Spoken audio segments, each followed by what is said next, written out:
Sun protection works best as a system. Cover the skin you can, block the gaps, use shade wisely, protect exposed skin with sunscreen, and recheck the plan when the day changes. This explainer was written and edited by Dr. Thomas Hutcher, a triple board-certified Harvard and Mayo Clinic trained dermatologist, Mohs surgeon, and dermatologist pathologist. Wait, hold on a second. If I'm just heading outside, isn't slathering on a high SPF 50 sunscreen totally enough by itself to just go about my day? Actually, no, not for prolonged exposure anyway. Relying on sunscreen all by itself leaves you pretty vulnerable, mostly because it's incredibly easy to underapply it, rub it off, or just wash it away without even realizing. Instead, I want you to think of your protection like constructing a gorgeous, structured Mediterranean pavilion. You wouldn't just rely on a single coat of paint to keep the rain out, right? You build a strong roof, you put up solid walls, and then you carefully fill in whatever gaps are left. We're doing the exact same thing here, building layered defenses. This brings us to the core of the layered protection system, which is all about closing the coverage gaps. The absolute most reliable plan always starts with structural coverage. Think UPF-rated clothing and physical shade. Now, why start there? Well, because every single layer of protection fails differently and leaves its own unique gaps. Your plan gets resilient precisely because these layers compensate for each other's weaknesses. It's not because you can just magically multiply their ratings together to get a free pass. Let's break down how these layers interact. A long-sleeve UPF shirt gives you fantastic, continuous coverage for your trunk and arms, right? But it predictably fails right at an open collar, or say if the fabric gets wet and stretches out. Shade is great for reducing direct exposure, but it totally misses scattered or reflected UV bouncing right off the water, the sand, or even the concrete sidewalks. And sunglasses, they protect that really delicate eye region, but they leave serious side entry gaps if you aren't rocking a wraparound style. Okay, I get covering up my arms and legs, but honestly, why do I need to go out and buy a special sun hat if I'm already wearing my trusty favorite baseball cap? Let's look at the actual anatomical coverage here, because there's a stark contrast. A baseball cap does a perfectly fine job shielding your forehead and scalp, but it essentially leaves your ears and a huge portion of your neck completely out to dry.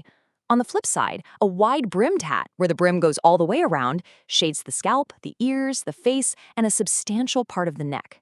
It structurally closes the exact gaps that a baseball cap just ignores. And hey, if your hat or collar still leaves the back of your neck exposed, throwing on a secure neck gaiter patches that specific defense perfectly. Let's move on and demystify the UV index. Speaking of the UV index, if I'm wearing my UPF gear, my wide-brimmed hat, and I've got my neck covered, how can I use the daily UV index to calculate exactly how much safe time I have outdoors? You absolutely cannot do that. Look, the UV index is simply a standardized indicator of potential skin and eye harm. That's it. It is definitely not a personal burn timer.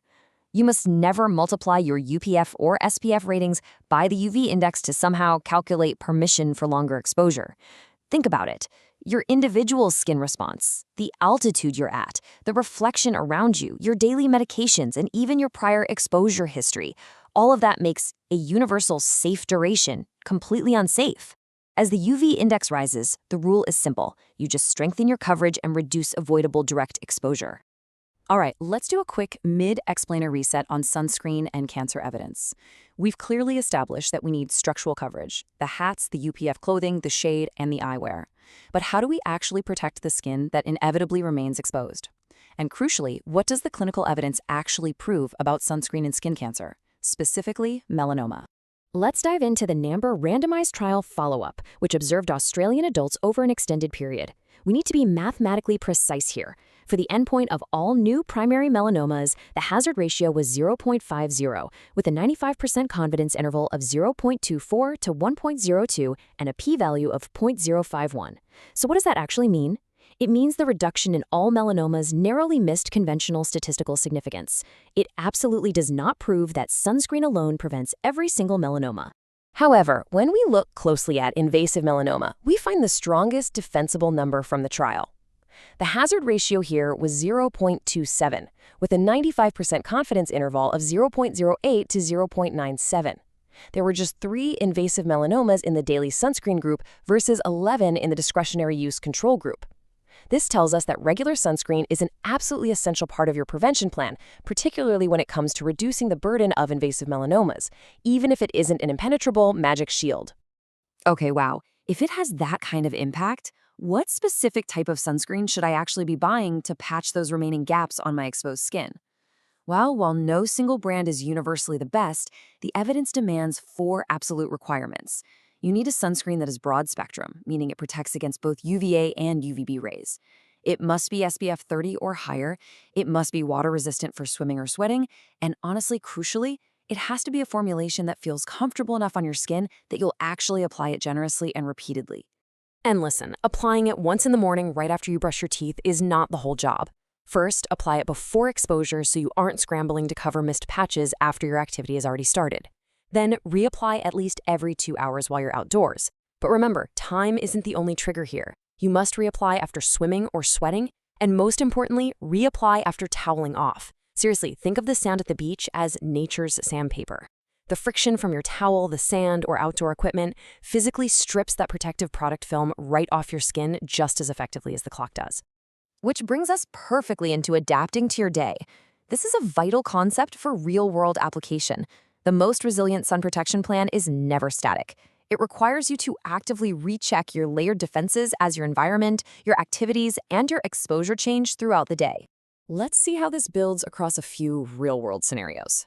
For short, everyday errands, you start with clothing, a hat, and sunscreen on those exposed areas, just keeping an eye on the time you're accumulating across the day.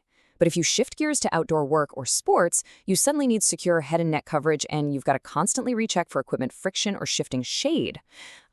Okay, I see the pattern now.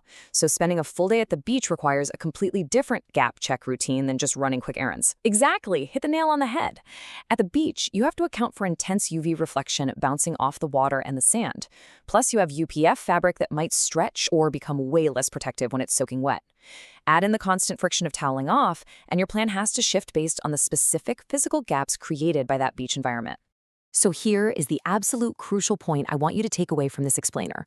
Build the day in layers, and do not ever convert SPF, UPF, or the UV index into a personal safe exposure time. Your individual skin type, your immune health, specific medications you might be taking, and your previous history, they all drastically alter how these layers work for you personally. Always discuss your personalized protection plan with your treating clinician.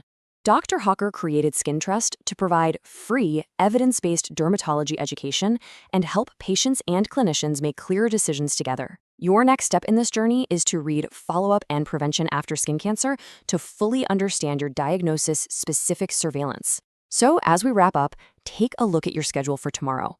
What hidden gaps are waiting in your day, and how will you adapt your layered defenses to close them?